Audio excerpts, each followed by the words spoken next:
بسم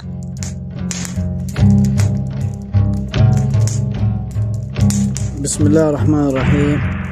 الآن نحن في العمل في دار كنارة، حفر أطراف القالب، وهذا عمل مراد على مدار العراقي.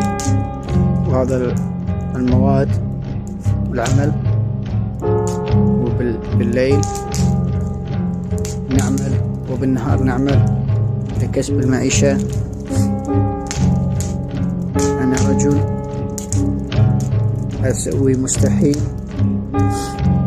من أجل عائلتي وشرفي ووطني وشعبي ودولتي وقواتي الأمنية. نحن في دار كنارة في قضاء خانقين الحبيبة. أخوكم مراد على مدار العراقي.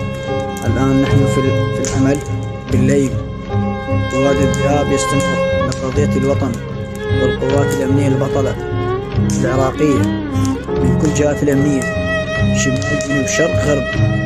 نحن خدام هذا البلد، نبني وننظف البلد من الأوساخ. هذا هو عمل الحمد لله، اكتمال العمل الحمد لله، عمل العبادة. هذا هو مواد العمل. وهذا كريك، وهذا القاسمة، وهذا الكريك.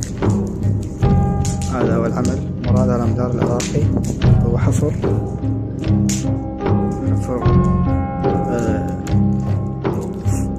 قالب داخل البيت.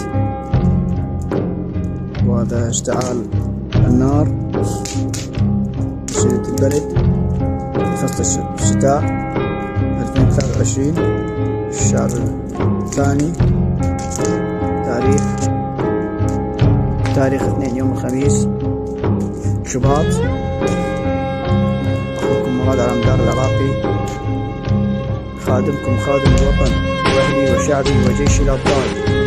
وتحياتي لجميع المحبين وكل من يتعلق بالمنشورات، وجزيل الشكر واحترام وتقدير كل محبين وأصدقائي.